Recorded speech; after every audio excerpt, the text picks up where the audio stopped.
The elite assassin's inconceivable methods in shooting the German Chancellor candidate caught Jenny's attention. According to the police investigation, the shooter's distance was 3,815 meters, an extreme record for human capabilities. Very few people could achieve this.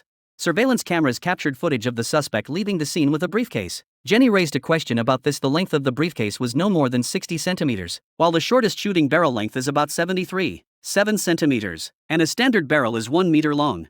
Therefore, Jenny concluded that the gun was not in his bag. However, forensics did not find any traces of a gun at the scene. So, Jenny speculated that the killer's weapon was assembled. Jenny happened to know a gun manufacturer named Torque, who was an expert in this field.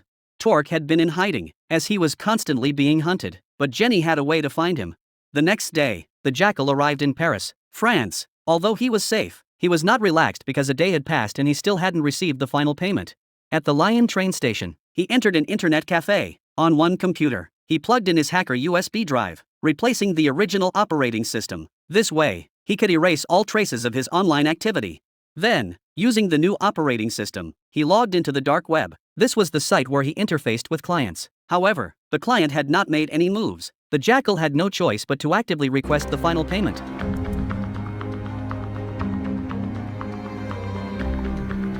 Even the top professional assassins could only wait at this point.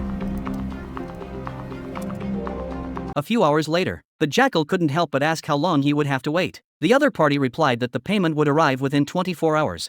At this time, the Jackal received a new inquiry. The person had come to find him after hearing about the Jackal's reputation. The news of his assassination of the German Chancellor candidate had spread.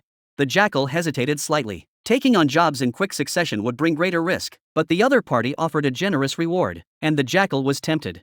The other party proposed a face-to-face meeting. The Jackal refused, but the other party directly offered $10 million. The money was too good, and principles could be compromised.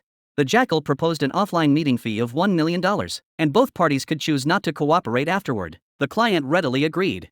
That day, he sat in the internet cafe until it was dark. Only after the client provided the meeting fee did he set out on his journey.